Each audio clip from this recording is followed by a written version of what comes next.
మనకి హైదరాబాద్ మరియు పరిసర ప్రాంతాల్లో చూసుకున్నట్లయితే 4-5 సెంటీమీటర్లు ఒక మోస్తరు వర్షపాతం అనేది చాలా చోట్ల నమోదవడం అయితే జరిగింది. ఇంకోవైపు ఇప్పటికే వర్షాకాలం స్టార్ట్ అవడంతో రైతులందరూ కూడా విత్తనాలు పెట్టారు. వాళ్ళకి ఇప్పుడు ఎలాంటి సూచనలు? ఎందుకంటే ఒకవైపు ఎండలు కొడుతున్నాయి, ఇంకోవైపు సడన్‌గా వర్షం వస్తుంది.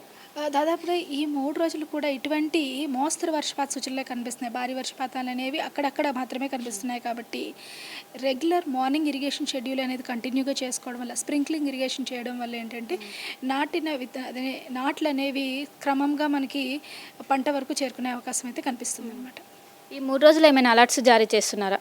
ప్రస్తుతానికి మనకి ఉత్తర మరియు ఈశాన్య తెలంగాణ జిల్లాలకి రాత్రిపూట ఎక్కువగా వర్షపాతం అంటే సాయంత్రం నుంచి అధికంగా వర్షపాతం నమోదే అవకాశం ఉన్నందున అక్కడక్కడ ఉరుములు మెరుపులతో పాటుగా ఈదురుగాలు గంటకి 30-40 కిలోమీటర్ల వేగంతో వీస్తూ ముఖ్యంగా జయశంకర్, భూపాలపల్లి, ములుగు, భద్రాద్రి కొత్తగూడెం, మహబూబాబాద్, అలాగే ఉత్తర తెలంగాణ జిల్లాలైన ఆసిఫాబాద్ ఈ పరిసర ప్రాంతాల్లో అక్కడక్కడ 1-2 చోట్ల భారీ వర్షపాత సూచన ఉంది. ఎల్లో అలర్ట్ అయితే జారీ చేయడం జరిగింది.